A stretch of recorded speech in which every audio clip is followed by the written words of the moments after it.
Hey, how goes it? Ken Bozak here to talk about Bitcoin and Bitcoin accessories. And today I'm with my bro Arnab Naskar of Stroker.io. How goes it, bro? I'm good. How are you doing? I'm having a day, man. Happy New Year to you.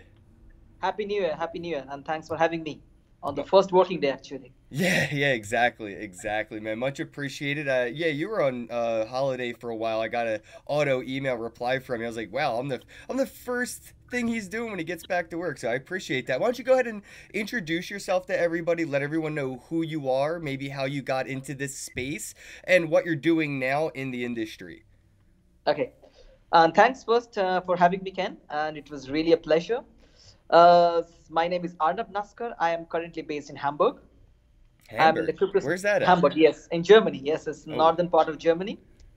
Quite chilly right now. Yes, it's really windy outside. oh, it's like 30 uh, degrees out here, so I feel for you. yes, and yes, I was introduced to the crypto space in early 2013. I used to play actually Counter Strike quite a lot in Oh. India, and I used to buy mousepad, quite fascinating things using bitcoins because at that point of time the mousepad was really hard to buy in India, and that's how I actually came to the crypto space. What website or And platform were you using to like purchase mouse pads with Bitcoin?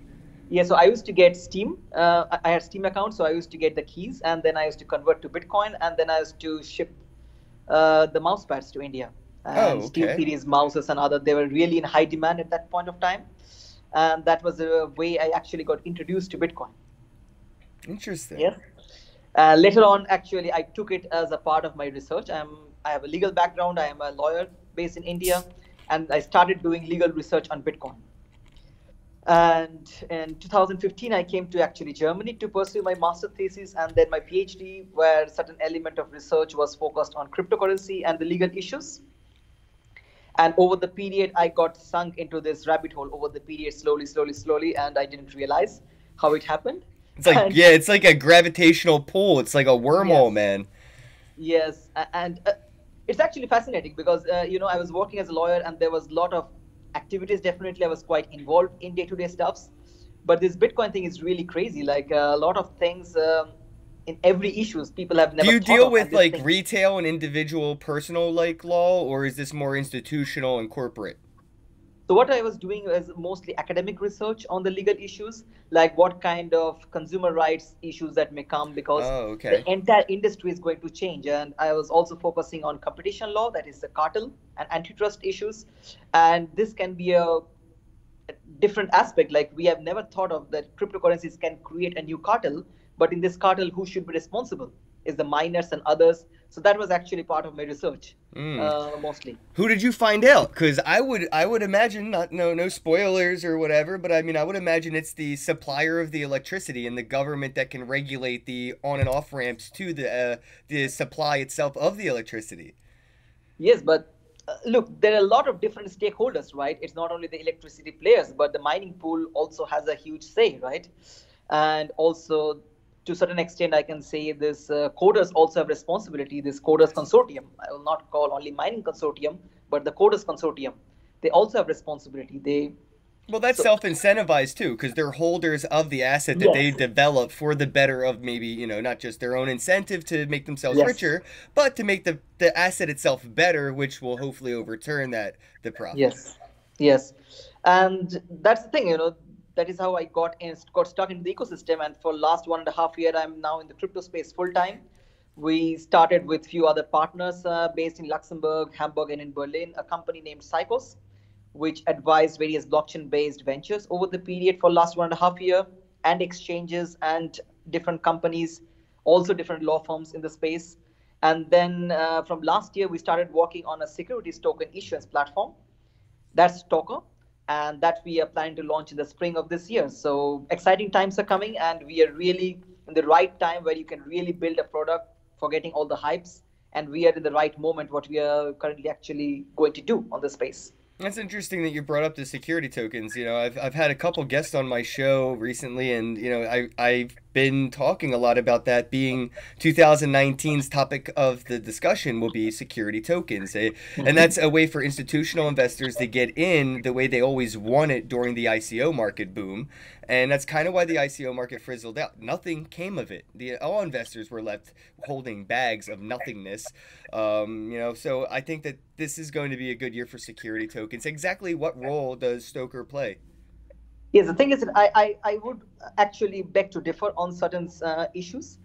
I did not think in the ICO space the institutional players were not visible. They were really visible quite a lot after the Genosis era, if I say. There were a lot of ICO institutional players, and those big ICOs, if you have heard about billion-dollar ICOs, it cannot be possible only with retail investors, right? Right. Like EOS didn't get the $4 billion with, Yes. stoners and day traders. Yeah, so there was a lot of institutional Yes. players. There were retail players, and they have faced the burn quite a lot, I understand. But there was actually, I would say, from 2017 only, or the 2017 end, there was actually a lot of initiatives that happened to regulate or to actually structure the ICO space, or I would rather say to formalize the space. And this thing is now taking shape in 2018, middle of 2018. A lot of projects came up, proposed a lot of different stuff and structures.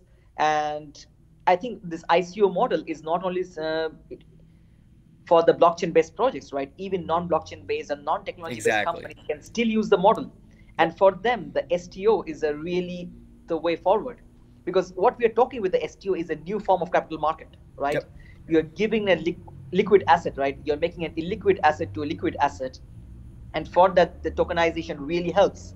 So I'm really hoping the entire ball game of the Wall Street can change in this space from 2019 onwards. That's what we are going to see right now. Sounds like Trace Mayer, guys. I was talking to Trace in Vegas about this, and he would agree with you. ICOs have another round left in them, and it's going to help fuel the STO market, and probably end up getting utility token dividends from all this. Like, it is the future of finance. You can clearly see, like, when we say being your own bank, it doesn't mean just holding your private keys. It means being able to invest, have a proof of a stake, and that stake being dividend into something that is actual utility that you can use in the company that you've invested in, which hence why else would you be staking in it? Like, it's just inevitable in my opinion. But what is it like legally speaking, do you think, when you look at the law aspects and the regulations, how far do you think we have to go? What's it look like in India where you're at when you're looking at the law and you're looking at the tech?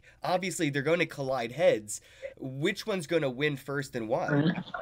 So the Stoker is actually targeting the European market.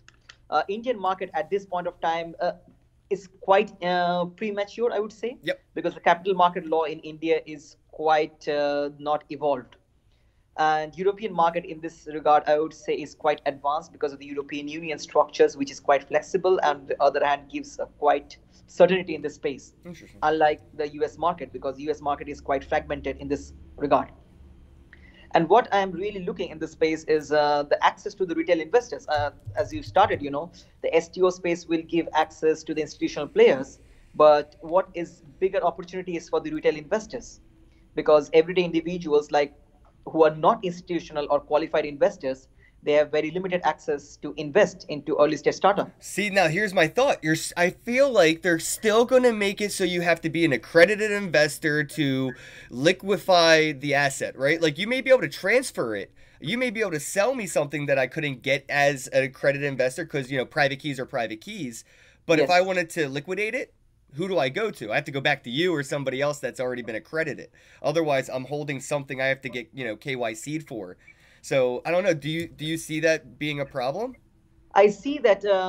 Look, in the ICO space, what we have seen is the transfer restriction is not there. That means the tokens can be freely transferred. Yep. You do not know a person sitting in Panama or British Virgin Island or any other place. You can transfer it. But with the STO space coming, you will require the tokens must know to whom it is going. So there may be a whitelisting functions where the tokens can actually see whether the address has been whitelisted or not. And this can create a new, I would say, a decentralized peer-to-peer stock market. This I am not saying it's quite far, This will be actually the future, that the stock market will be somewhere a decentralized structure. Imagine like this way. Let's make it very simple. The stock market, the current stock market which we have seen, has been developed for the industrial era, Yep. for the industrial revolution, promotion of those activities for industry 1.0 market. How come those industrials and those securities market that was meant for that industry can actually tackle the industry that is being dominated by Facebook, Twitter, where the market is 365 days active, right? Right, exactly. Stock markets close from 9 to 5, done, 7, 5 days a week, over. But Facebook stock can crash in a matter of seconds on a Sunday evening also. Yeah. Well, I mean, if you're privileged, you might be able to get it on weekend trades and stuff like that. But yeah, Yes. that's a whole other privileged aspect of trading. But yeah, I do see a future of maybe there is a decentralized, New York Stock Exchange where people run nodes and mine for the coin or whatever to process the transfers and everything, and to reward it with like Nasdaq token or whatever, to get trading fees to be cheaper, like on Binance. When you look at Binance, that's kind of how I look at the future of the stock market. I'm like, yo, Binance is Mm-hmm. killing it, and the model of having their own token as a trading token just makes sense. What are your thoughts on that? Yes, look, this I would say there are a few exchanges were really a pioneer. Yes, there's Binance. I would say Bitfinex. These guys have done, and they have actually tackled a huge problem where people said, "Hey, you have to do this, that. You have to follow the regulators. You have to follow every Right. structures." But That's why I without love following, Gemini. Gemini has been probably one of the most upfront exchanges all since inception. yes, but the Gemini is more or less of a stable currency, right? Yeah. It meant for this. It's a stable currency, right? But if you see, also people talk about a lot of things on Tether, but they have actually contributed to the industry, right? It's somewhere unprecedented that they have achieved at that point of time. Like if you see all this thing, Madbox and others, slowly that things that came, every failure have actually taught something and actually have contributed to the ecosystem. Mm. The ecosystem couldn't have developed without those steps. And Binance, Bitfinex, you have also Coinbase on the side. These guys, Kraken, they have really played a huge role in the ecosystem Yeah. and No. got the confidence in the industry. Yeah, I think the next step is like what, all these exchanges to me kind of look like blockbusters and Hollywood video. And I Yes. look at these decentralized exchanges like Netflix and Hulu, like the streaming services. I think that Mhm. that's the future. We're going to see a lot of the developers that helped build decentralized exchanges build decentralized exchanges, and that's going to be the building blocks because it's going to be open source. It's going to have proof of concept. It'll work, and once it does, that's where I think these institutional exchanges will copy paste that open business model from that decentralized exchange, rename it, make their own coin, plug it in, and there you go. But slowly, I think this aspect will change a bit. That issuing only your own coin may not be that much of an intelligent idea over the period, Mm. because I think not every project requires their own coin. That's also we need to accept that Oh, for for a sure. lot of activities you do not require your own coin. You can use the existing coin that is there in the ecosystem, right? Like this is the one reason when we created developed Stalker, we realized why we require to have our own platform token. We do not require. Investor need to buy a ventures, right? Invest the venture can issue their token on our platform, but we don't require to have a platform token. That's a good point. You have Ether, you have Bitcoin. If a person is not capable of managing their wallets, they can use Euro, and in return they get the coin from the ventures. The coin gives them certain right. Why we require a platform coin in this regard? So there will be a market maturity, I think, that will come over the period. There will be a cases where you require a coin where there is a real incentivized model and you require something for that. Where you do not require something for that, a no coin structure can also enable a blockchain based platform. Right, right. You can still use blockchain without using crypto. Yes, you don't have to make always the money out of thin air, to Yeah, be use really something that honest. already exists. Exactly. Yes. Complement something. Don't compete with it. And I think that's like a No. lot of projects that build on top of like Steam and the Steam blockchain. I like Mhm. seeing them build on top. And that's what like, D Live Yes. used to do, and still they made their own blockchain thing after. But, I love seeing that happen because it is what we need to do. We need to have less of this, butting heads, and seeing how these developers can complement each other in projects that can Yes. build on top, making the foundation stronger. Because the thing is that with Ethereum also now I can say after 2018 and things are reaching to a maturity. In the DEFCON 4, they started discussing about the user interface, Mm. the key management. Because if you really want everyday person to use it on day-to-day basis for the payments, you need to make it simple. The user interface need to be understandable. You cannot think of giving them a wallet which cannot be understood by regular individual. The mass adoption then can never happen. Then you can only go to some limited shops where limited people will go and they can only buy limited stuffs, and that will not give you a market adoption. Right, and that's why I have a problem with, incentivizing people to hold their keys on January 3rd. Yes. Some people may not be responsible enough. So they Yes. have to take the more risk of leaving their coins on Coinbase or somewhere else because they're not responsible enough, and the risk reward is greater until they are more educated or the environment builds that easier to use interface like you were talking about, because Yes. hardware wallets are not easy to use right now. No. They update, they get vulnerability. The wallet hacking that has been going on recently has been Yes. amazing, but that's also pushing the progress of the hardware wallets as well. We need to have hacks happen so we can have Yes. developers build fixes and make things better without it. So I think that we're getting to that point, but I don't think we're there yet. And I don't know, like for the institutional investors, we need custodial asset holders like Coinbase Pro. Or what is the one that they're doing now for the ITOs? Coinbase. What the heck is It's it? under Pro, I think they are Is it doing it, under right? Pro? Cool, cool, cool. I thought they made I up think a under whole Pro. new thing because I know it costs $100,000 just to sign Yes. up. If you're an institutional investor, it's $100,000 just to sign the paperwork, and then minimum $1 million investments at a time. Yes. Look, this takes away the entire understanding of peer-to-peer transaction, right? It's like it somewhere pains me that we are again making this thing again professional, institutionalized. On the one side, you're talking about peer-to-peer transaction. Right, and Coinbase holds 1/3 of every Litecoin that exists. How dangerous is that? That's like a Mount Gox honeypot scenario waiting all over again. It Yes. terrifies me. And things are coming. So until and unless the real users need to understand how to manage their own wallets, and this I'm really expecting in 2019-20, we will see this wallet space to be quite matured, Yep, right? that's why I'm working Because with Monarch Wallet. They make it possible for you to buy and sell Bitcoin, and you always have your private keys. The moment you buy it, your private keys. You have it. It's not sitting on their exchange or sitting in their like cold storage or whatever, hot wallet, nothing. It's yours. You have the private keys on your device and it's encrypted. like till now, I am a person of a paper wallet. I Right. really trust paper wallet the most. So how do you make a paper wallet? Because I made a video on how to make a paper wallet, and a lot of people miss a few very important steps when making a paper wallet. Yes, look, the thing is that you need to constantly change your process, right? Right. It's not a one-time process, because I'm also learning. Early 2013, the reading materials were quite limited. Mm. Then I changed it, and I tried to move to few exchanges. That point of time, Indian exchanges, I moved one two times, but I really realized that most of the exchanges are much more vulnerable than my paper wallet is, right? And then I moved it back, and till now I have not found the still I can say the web browsers. I can still rely on the web browsers wallet, but the mobile wallets I cannot rely on. A single mobile wallet, which really I think that is fully secure. It's really hard Well, to that's believe anybody because right your now. mobile device may not be fully secure. Yes, yes, And that goes down to saying like the leather wallet in your back pocket isn't secure.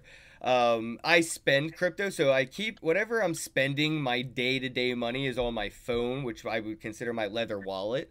But I hmm do use the hardware wallet. I don't know if you've seen this thing yet, but it's super tiny. I have a This nano this actually. is my Bitcoin hardware wallet. Can you show it like this? Yeah, it has a screen on it. Let me see if I can turn it on. And I've been playing around with it, so I have some Bitcoin on here I've been sending back and forth. So it shows you the amount of Bitcoin, and Yes. then you can check out your Ethereum and all different other kind of coins, Litecoin and Ripple. But yeah, this is my Bitcoin hardware wallet. So I use things like this for bigger amounts, but I do have to trust my phone with smaller amounts of crypto, and that is because the phone itself again is what's vulnerable, not the software wallets necessarily. Because early days, like the transactions when I used to actually do it, It's mostly through the Steam accounts, and then you chat, and yes, you just normally chat over there. Then you go to Skype and you share, because that point of time, very few people were taking it. So vulnerability risk was too low, because if you diversify and not put everything in one wallet, you know how much you require to spend, and you put that much only in that wallet. Yeah. And when I first got into Bitcoin, I realized if you were sending people Bitcoin, they could track the sending address and see how much money you had. Yes. So Yes. I was, yeah, see, that was like a weird, I always thought about that when it comes to businesses, right? Like if a business has a static Bitcoin address, like they have one printed by the register, and when you say, Yes. hey, do you accept Bitcoin? They just point to the QR code. People can see how much money that business has received in Yes. Bitcoin. So I'm And just also you can wondering, track. I guess that brings me to a question, like, what is a common legal concern that comes across your table? Oh, I'm not practicing actually in Germany, so I'm not a legal qualified. Like I'm not a qualified lawyer in No, but I Germany. mean, I'm a like, I meant qualified. like with your friends, your circles, Okay, like when people are like, you know, coming to you with perhaps it is so early that we don't have any clarification about anything. the Like tax question. people always ask me, yeah, tax, like, what? How do I do this? How do I do that? So I was just wondering, like, no, here in the U.S., it's first in, first out. So if you bought one Bitcoin at $500 and another Bitcoin at $5,000, and you sold a Bitcoin at $20,000, it doesn't count from the 5,000 to the 20,000. The profit counts from the 500 to the 20,000. First in, Hmm. first out. So you have Yes. to go through your capital gains from that trade. So that's an interesting conversation I have every once in a while. Again, it's not like legal advice, but it's like the legal questions that people always ask because it's so a Wild West scenario. No, the thing is that like I came to Germany in 2015, and I did the first tax filing somewhere last year, and How'd this like that go? I'm really a tax naive in Germany, so I will be the last person to guide you with the German tax structure. I'm still trying to find out, but trust me, it's not. I'm not the best person. But what I really understand, it's in Germany, because of this, they have really a good structure, and the clarifications that they have also got from various tax authorities. Even I found a lot of tax attorneys over here, they have knowledge, they are really understanding, and they really help people. So things are evolving, and that's I think the biggest question that 2018 2017 was mostly discussed about the tax questions. Yep, But I now think these things will come regard of the ICOs thing, like the consumer rights and other blah blah blah things are coming. You can see nailed it. a lot of cases are coming, a lot of class action suits in US. Oh yeah. These things are coming, and most of the ICOs which have promised quite a lot and failed to deliver, and most of them who have quite completely gone silent, raising somewhere around 20, 30 million and doing nothing till now. Well, government Things are going to agencies in the change. U.S. have finally started to build teams, federal teams, to investigate in cryptocurrency companies. I think it just happened with like 2 months ago or something like that. Like 14 people Mhm. were employed specifically to investigate blockchain and cryptocurrency fraudulent activities. No, I think a lot of things have happened in 2017, 18. There are a lot of good projects that really delivered something and really supported the ecosystem and developed. There were a lot of the people who tried to wash their hands in the muddy water in this Mm-hmm. certain sense, right? So things will happen, and I would say this, like a lot of people say, this bear market was, the act of the greed somewhere in the ecosystem. But this bear market was required, and this is actually cleaning the ecosystem quite a lot. It is. A It, lot of it's people who just came, to reap the benefits out of the ecosystem and sudden rise in the Bitcoin price without understanding that why it is going so high, which is really had no reason to go so high, and they just jumped on the boat, will have yeah, certain consequences, right? yeah. I mean, right now with without real on ramps for institutional wealth to come into cryptocurrency safely and securely, you know, maybe we didn't have what it took to stay at 20,000 when Bitcoin hit that all time high. But with these on ramps being built now, moving into 2019, and Hmm. I believe the ETF is inevitable. They can't keep delaying it. I know an 80% or whatever market correction scared them away, but that is still over the long term. If you were to zoom out, this market has been doing better than most. Yes, and also you see, if you consider 2017, early 2017, it was 700 euro, one Bitcoin, Right. right? And if you see where it is standing, it's Where is it at incredible right what they now? have Like achieved. 3,000 euros still. Yes, it's like 3,000 euro. Like it's 3,100 something. Like it's constantly going up and down. I actually do not check coin market cap. I'm not a fan of checking that. I will be the last person actually checking it constantly because, frankly speaking, at some point in time you need to believe, and you need to believe that the things will grow. Mm. It's not only about the financial benefit that you receive, but also what is the ecosystem bringing. Because So a lot of so you're in Hamburger, right? Germany or whatever. I am in Germany. Yes, yes, I'm in Was Hamburg. it Hamburger? It's Hamburg. Hamburger. Hamburger is not famous over here, but yes, it's Hamburg. Yeah. I was just curious, what's like the crypto scene around there? Are there local meetups or do any stores Oh, say we accept Bitcoin? Are there any Bitcoin ATMs? What's the local Bitcoin vibe? so I actually was one of the founding member of one of the largest Bitcoin meetup, not Bitcoin, but a cryptocurrency meetup over here in Hamburg. Cool, cool, cool. Started back in Respect. 2015. Yes, it's quite crazy. It's 1,300 members right now, and yes, from for a Hamburg city, it's really big. Impressive. And there is also another meetup, Blockchain Mania, that is really also growing quite a lot. And there is a lot of there are two universities over here. One is the Hamburg University, one is technical universities, and they have a lot of cryptocurrency players are here. I cannot name, but there are like big players, and their offsite offices they sometimes manage from here because there are a lot of good cryptographers over here because of the technical university's cryptography department. So, Also, you so have a local university has a specific like course for cryptocurrency technology? yes, yes. It's not about specific for cryptocurrency, but specific for cryptography, and they have a part for cryptocurrency. Close enough. That's Close enough. awesome. Like they do a lot of mathematical stuffs over here, so that gives quite a lot of knowledge. Also, there is a particle physics institute called DAISY, so there are a lot of theoretical physicists who are really into the ecosystem. There is also a blockchain research lab, which is one of the earliest blockchain economic research faculty in the German region, or I would say European region. And they started in 2012, 2013. So there are a lot of old players and a lot of like businesses that is really looking into the ecosystem. We have Airbus over here that has an operation unit. We have big shipping companies that is trying on supply chain. So things are happening. A lot of businesses are trying to figure out how they can use different blockchain applications. So things are happening. It's not as bright, or I would say as discussed as what is happening in Berlin. But interestingly, actually, 2016, the Hamburg had the highest number of startups as compared to Berlin in German region. Yes, so there is an ecosystem and Interesting. it's growing. So it's like the little Silicon Valley of Germany. I will not say so. Yes, Silicon Valley has its own ecosystem and own structure, own knowledge base. But yes, it's growing in its own. Yeah. That is amazing, man. So is there local businesses that accept Bitcoin? Can you go spend it when you go out? Not right now. In Berlin, there is one bar that accepts Bitcoin, but in Hamburg, still now there is nothing. There What's was holding them actually back? Is it like regulations or is it just there's no user interface for German businesses? no, there is some kind of regulatory issue that requires some banking license and activities comes under regulated spheres. So a Boo. lot of players thought it's over regulation and they spend a lot of money for nothing. And these are small businesses. Yeah. But sometimes there are meetups where you can actually pay through crypto, but this is all in closed circle. Right. It's True not peer to publicly, peer. it's not commercially being used. Right, right. So I mean, if you went to like a tattoo parlor where they probably accept cash under the table, they'd probably accept Bitcoin as well. But the regulations are what holding them back. Yes, and actually, I know there was one in one Christmas market actually a few years back. There was one guy who was selling vegan burgers with bitcoins.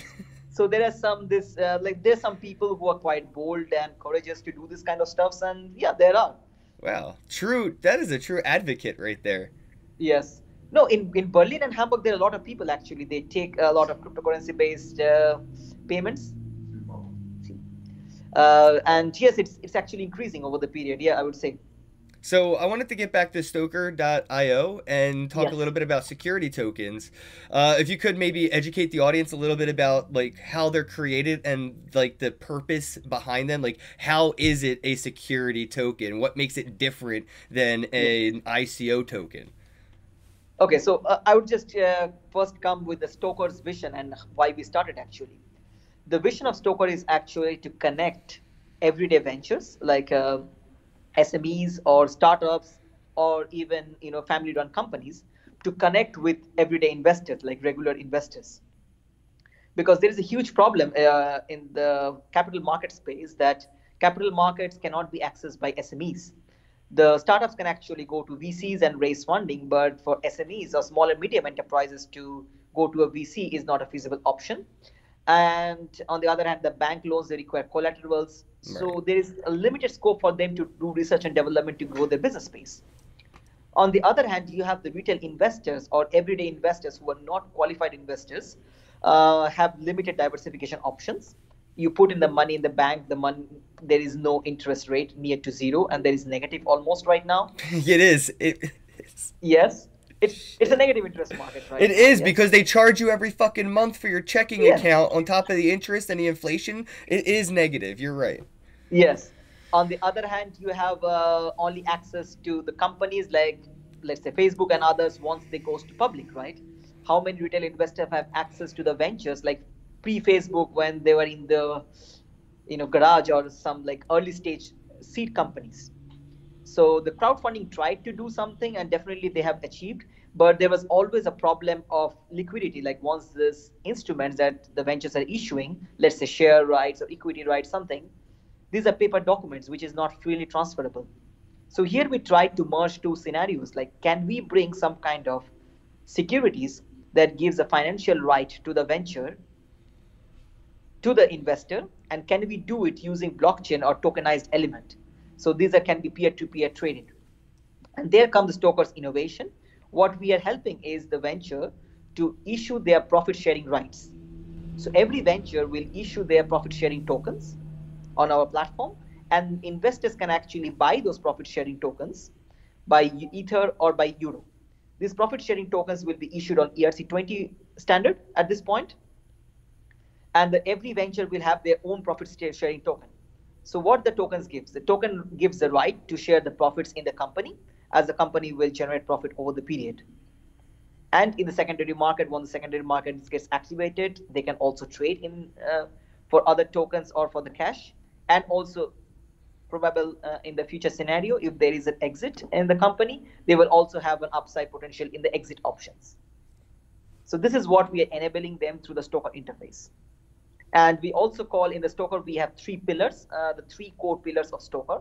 The first pillar is tokenization. What we are tokenizing is the profit sharing right of the venture. The second is education. We are not only give the investors the tokens or access to investment, but also we are educating them.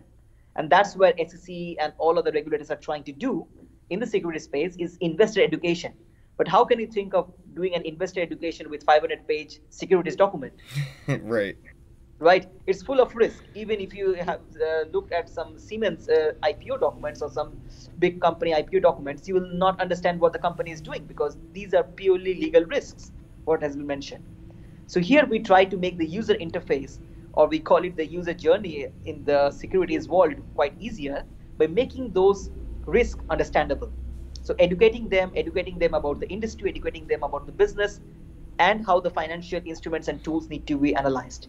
For that, we have different tools on the platforms that institutional investors use, like diversification, rate of return, which we are giving to the investors for free. And the third is a community. So let's say in that's the best part I would say about ICO market. You have you can actually ask a founder on the public forum, and the founder is responsible to answer back. If it's not answering or avoiding, you can see it. In the normal capital market, you can do that.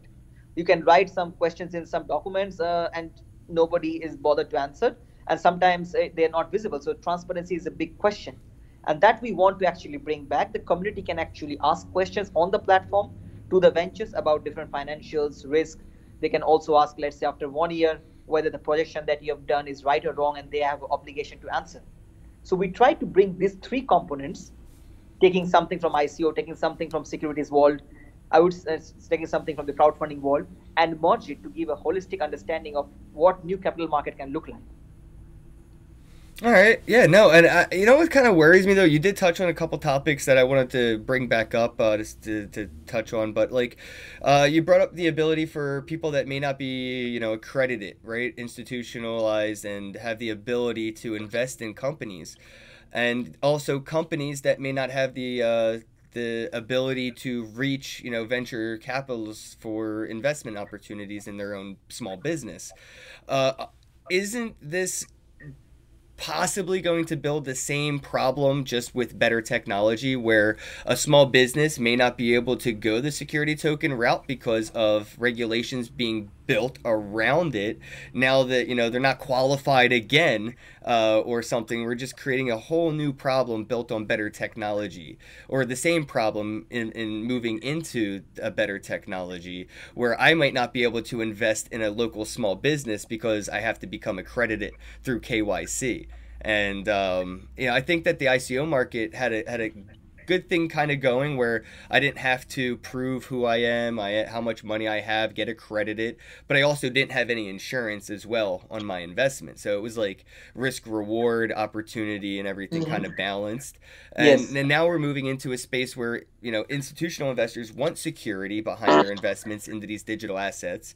But I'm worried that that may build a velvet rope scenario, you know, this border to entry for, you know, retail investors again. You know, by using those whitelisted wallets, where I may not be able to get a security token because I can't get approved, I can't get a whitelisted wallet. So I mean, No, I'm here's the just, what are your, yeah, like, what are your thoughts on that? Like, moving forward, are we just creating, you know, another problem, or there's going to be, is this going to actually be a fair trading and investing opportunity for everybody, or is it just for the whales again? No, I think the main idea of, actually, if you see also the Stoker website, we say it's not for Wall Street whales, Wall Street wolves, or Bitcoin whales, right? We are targeting everyday humans, and that's actually the core concept what we are targeting, and we are structuring the legal vehicle for that reason for more than 1 year, to analyze how we can actually give the access to everyday investors. And there is a way, the legal structure of European Union actually provides under MiFID law, you can do it, and to a certain extent, if the venture is not raising beyond certain threshold, Mm. in retail investors can actually come in, and that's the sweet spot that we are targeting, where the ventures can actually access that capital to a certain limit, and where the retail investors can actually invest without being without required to be qualified as an institutional investors. That's interesting. So there's some loopholes that we can use, you know, I will this not for. say loophole. There is a provision, because the global economy, the thing is that we do not talk about sustainable development. We do not talk about sustainable economy or something, but it's a problem that the job market is shrinking, and every regulator in the world is thinking about supporting to the ecosystem, because 5 million around jobs need to be created by 2030 around the globe, which is sustainable as per the UN Sustainable Development Goal. And how you can create those jobs? You can only create those jobs by entrepreneurship and businesses, right? And for that, they have to also support SMEs. They have to support also ventures. So every regulator in the globe is trying to reduce their restriction in capital raising up to a certain limit. And we are trying to use the legal framework that European Union is providing. The same the Jobs Act also try to do in US, right? We are trying to take the European counterpart of that, and we are trying to use it. Hmm. And the better option is, because of the European Union structure, we can use it. We can use the passport regime, and that's one of the beneficial advantages that Europe has. And also the currency, because the euro is the accepted currency in the entire European region, and that gives added advantage over other countries also in this space, I would say. Nice. Yeah, I think it starts with like education too. Like right now public education is really designed for the industrial revolution era, the assembly line worker, you know, Yes. do A through B, not, you know, A, don't skip, go, you know, right in order, do that, do this. Don't think for yourself. And I really feel like if we could get middle school up, you know, or grade, you know, whatever, we need to get at least high school education starting on blockchain technology, because the job market for the industrial line work, it's gone. The machines are coming, you know, it's cheaper, better, more efficient. Yes. I see the incentivization for people, because you're going to be able to work from home, like entrepreneurship, being able to, you know, be a developer and pop in and out of 7 different companies a month to do micro tasks to earn rent and things like that. You know, you have a Yes. faucet running while you're but debugging code. You're getting paid by Yes. the minute, and the future of I think the economy is going to be from industrial line work to the mundane developer, like the basic job in, you know, 2030. is going to be a developer. That's basic job. Like that's the cashier at McDonald's right now. When you look at a cashier, next 20 years you're going to look at a developer because that's going to be the remedial job, the most basic thing, because that's all humans have left is creativity. Like, machine learning is going to Yes. be doing a lot of physical tasks, like getting you your fries with that order, and taking the order and everything else. But what's going to be needed is the human element to keep producing, better tech, more tech, different tech. And I don't know, like we have to start with that educational process. Do you see that moving forward? I know that, like you said, there's a class is working on that there, but I don't know if we're going to see that in public schooling anytime soon, unfortunately. Look, coming from the academic sector, also, I would say the academic sector is really, really lagging behind where we compare to the real world. Until unless you go to some elite school where the fees is also very high.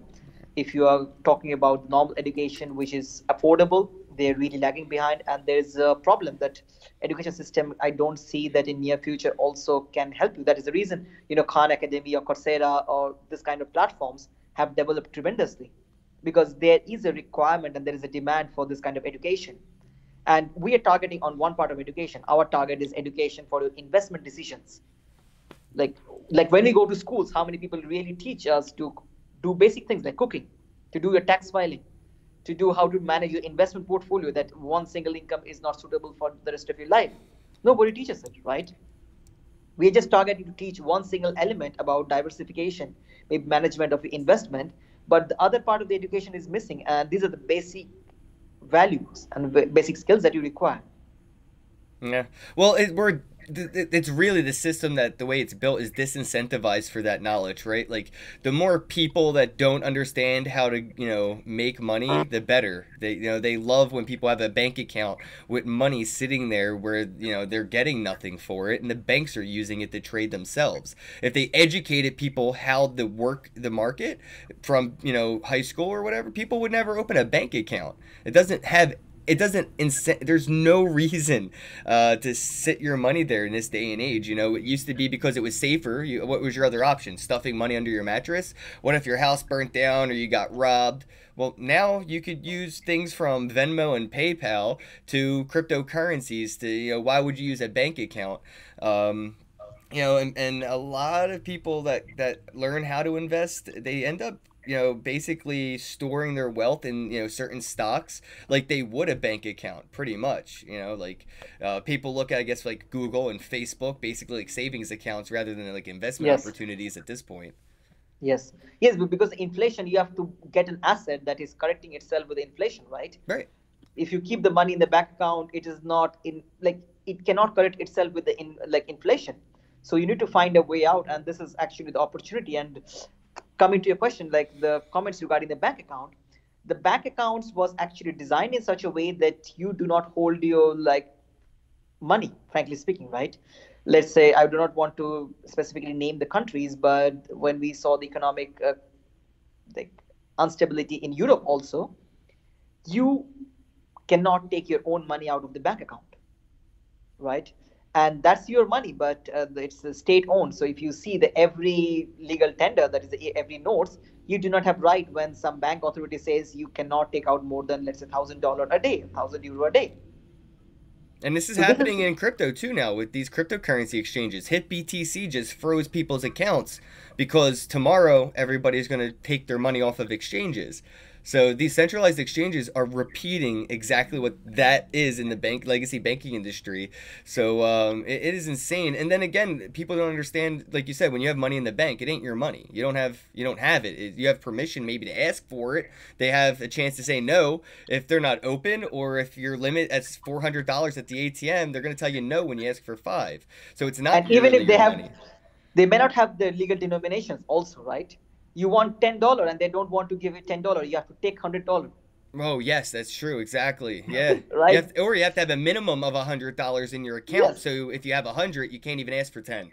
And the same thing goes for stocks. A lot of people don't understand that when you own stocks, you don't own stocks. You have some middleman holding Yes. them, saying that they have them for you, which they're also doing another, which is like fractional reserve trading in a sense. Yes. Yes, and that's the thing. Every idea of death, when we are talking about all the time, it's all on a fragile ecosystem. And something, if it's a domino effect, right? If one thing goes down, you will feel the burn at some point of time. And things happened in 2008, and things may also happen somewhere soon. We do not know, but things have happened. Now Yeah. people are talking the bear market only came to the crypto, but you see the other markets, they're falling way faster than the crypto market. Yeah, but people say if the banks and the market collapse, where will the investors come from? Where will loans come from? How will, like, if I needed 10 grand for surgery because I have a liver that's going bad, or 100 grand, whatever the cost may be, how do I get a loan now that there's nowhere to go and say, what's my credit? Where does credit come from in a cryptocurrency world? Where do loans come from? Who secures this? Who calls what the interest rates are, and ensures that somebody won't just leave the country and never pay the loan back and stuff. I don't know. It's weird to think, especially for like the STO market, if it were to be a fully decentralized world, right? Like, truly, where does the security come from? Yes, so like right now we realize that the true decentralization cannot happen in the STO space, right? There need to be some entity that says, "Hey, you are the person that is qualified. You do not have any you are not on the sanction list, or you are not a prosecuted criminal or something like that, and you can invest." So there need to be some entity that is actually doing it. So for the time being, it's stock are actually doing it for the ventures, but over the period, as more digitization is coming and more options will come, though I think the decentralization in identity space will develop, which currently we saw didn't work out 2017 or 2018, but maybe 2021 things may come, and then we can discuss about, because before every decentralization, first we need to do a decenter structure, right? You need to decenter first, and then we can talk about decentralization. So what we can do right now in the STO space is decentering certain things, not giving every right, every power to one individual. Right, on our platform, the tokens will not be held by us. Tokens will not be held by the ventures. It will be held by the investors in their wallets, and we will educate them how to manage their MyEther wallet or other wallet interfaces. Yeah, but Right. what happens when an investor has access to their private keys for, say, Facebook, like Mark Zuckerberg? Doesn't that create honeypot scenarios, or play like an opportunity for them to lose access to their private keys?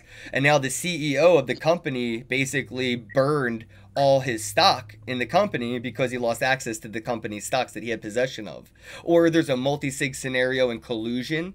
Like, I feel like these problems that we see today in the legacy industry, we're going to see in this blockchain evolution, and we're going to have to find ways of, like, to solve them again. This isn't a fix-all solution. I don't think blockchain solves every problem in the world. No, it cannot solve problem.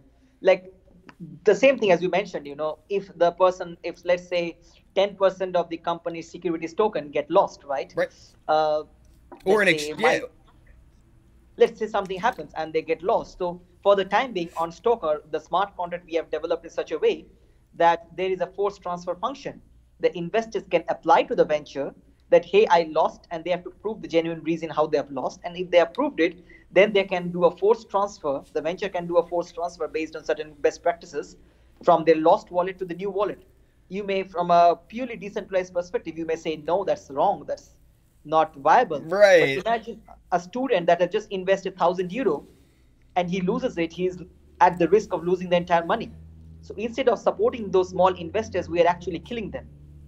Right, but then they have the worry about collusion again, right? And censorship.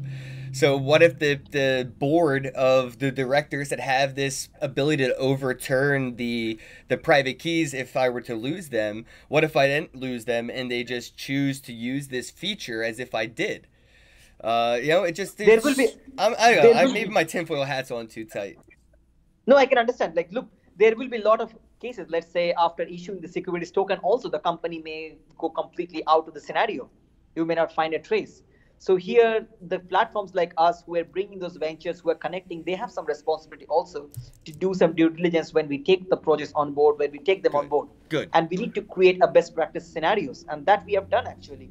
In the ICO space, in Seekos, we advised companies like Ardo, NXT groups, when they came to the Ignis token launch. We helped in that ICO, and we came to the or like ODEM, there is another project that we help them in those ICOs. There are very few projects we have helped, but they have followed the best practices and they are following those internally, externally also.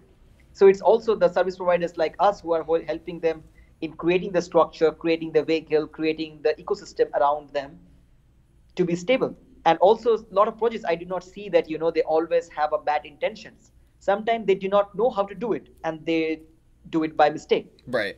So for us also, that's the best part is we need to give them due diligence guidelines that, hey, these are the best practices and follow it.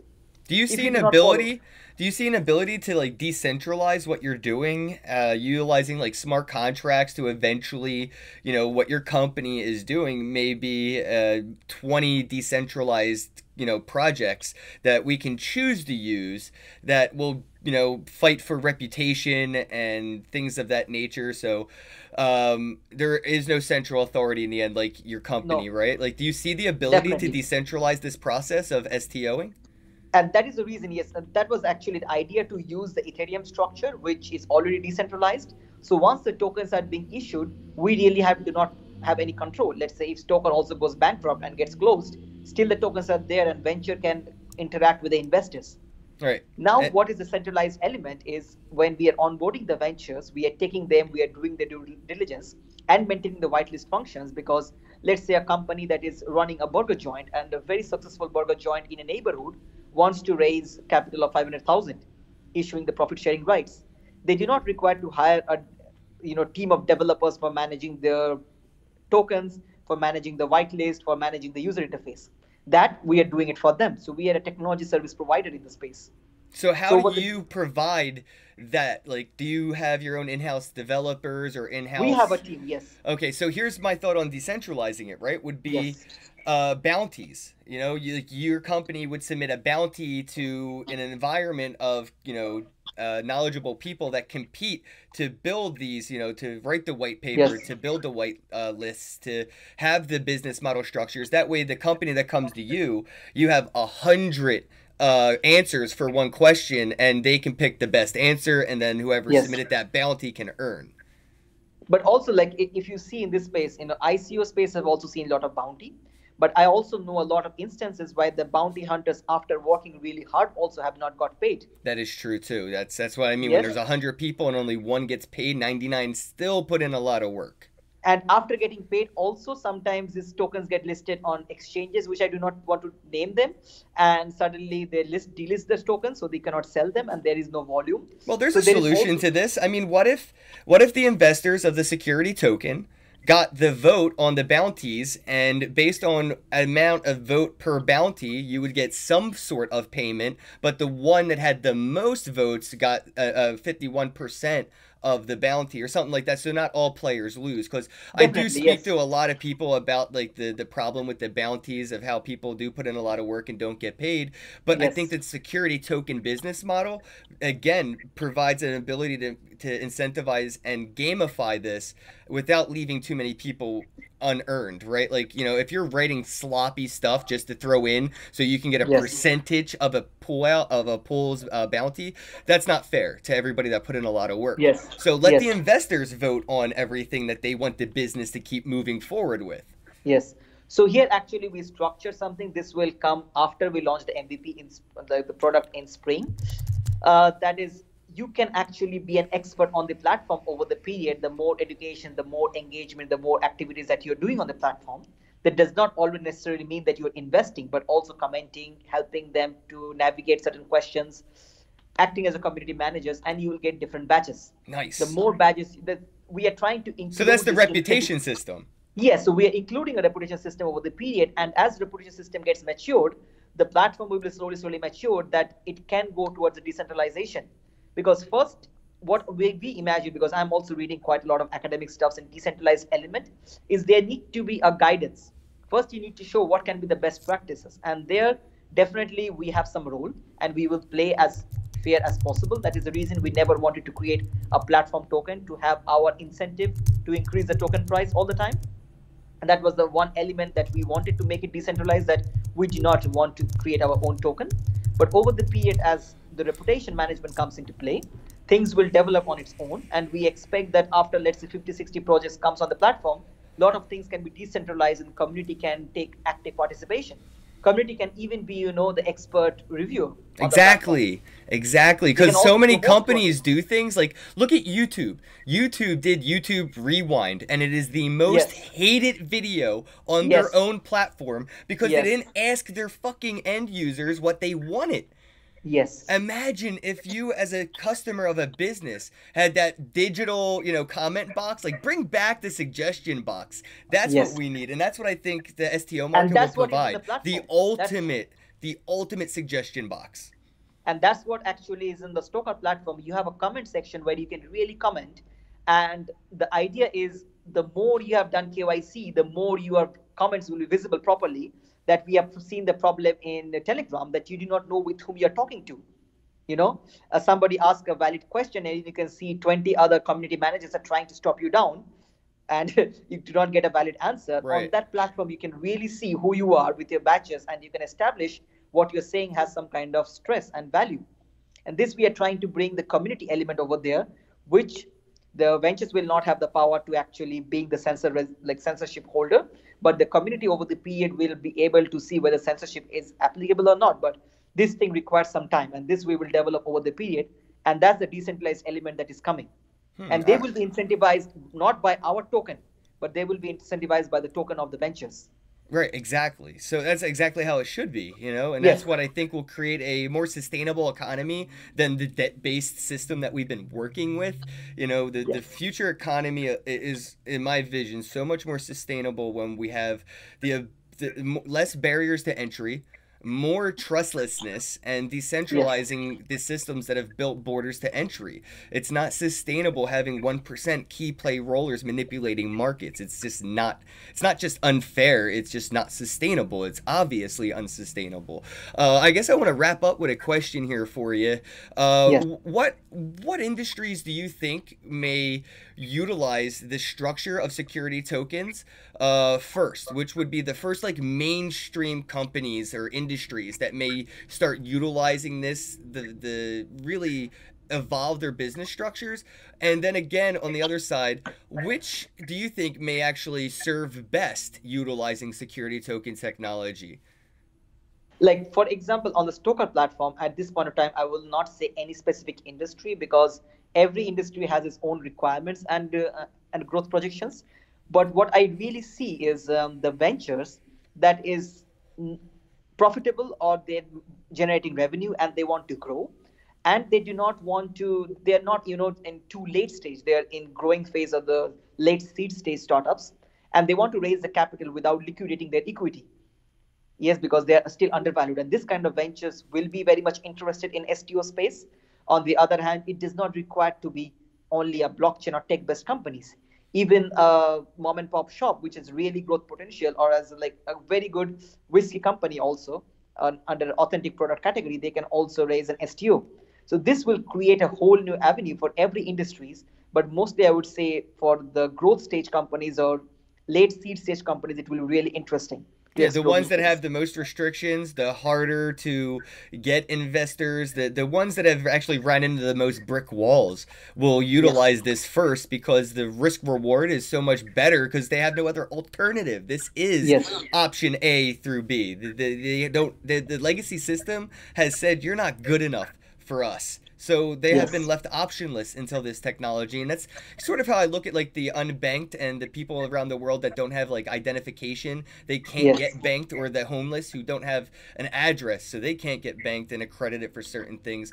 The smaller businesses that have run into these problems, businesses that can't get bank accounts, from Yes. cannabis to adult industry to gambling in between, they don't really have an ability to use the legacy system. So this is their only option, and it just became legit. It's just starting to get that structure that these businesses needed, the security, the insurance, these on ramps. It's all just coming to fruition. Like the dominoes have been put in place all throughout these years, and they're starting to fall into the big picture in 2019. And by the halving of 2020, I do predict more retail investors, more small businesses utilizing the technology than larger businesses. But then again, the larger businesses may not incorporate the crypto and technology side, but still utilize it for Yes. their traditional legacy model. Yes. Exactly like you said. I couldn't agree more, man. Hey guys, if you enjoyed this conversation, please go ahead and pound that thumbs up button. Why don't you let everybody know where they can find you and find more information about the platform? So you can go to the website www.stoker.io, STOKR.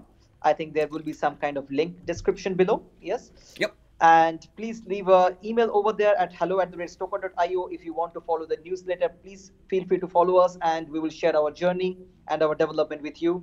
And by spring, we will launch the platform, and it will be really great to have you and have your feedback also on the platform once we launch it. Absolutely. Guys, why don't you go ahead, check out the link in the description box below. Check out the website. Let me know, like, give me your review of what you think of the platform in the comments below. And we can kind of have like an open conversation. I would love to get feedback from the viewers about the platform. Let me know what you think of the guests, the conversations that we had here today. Drop all that in the comment section. The link is right there in the description box. It'll take you right to the website. Again, just let me know what you think and give me your prediction. What do you guys think about security tokens in 2019? What do you guys think? Me personally, I think it's going to be bigger than the ICO market was in 2018. That's my little opinion, not so much prediction. I have an opinion. I'm not a fucking prophet. It's just an opinion, but I think STOs are the future. The institutional money needs security, and I think that the ICO market, like my guest said, may be able to fuel and boost the STO market even more if they utilize each other's structures. The ICOs utilizing security tokens, and then you have the utility token dividends. All these have been kind of primed for the perfect storm in 2019, guys. So let me know what you think in the comments. Thank you so much, man. I really appreciate you coming on. Arnab, Naskar, everybody from Stoker.io. Have a day. Don't forget, pound the thumbs up button, click subscribe, and flick the alert bell. Thank you very much, Ken. Thanks. Please join the Telegram also to follow me on day-to-day basis. Thank you. Thank you.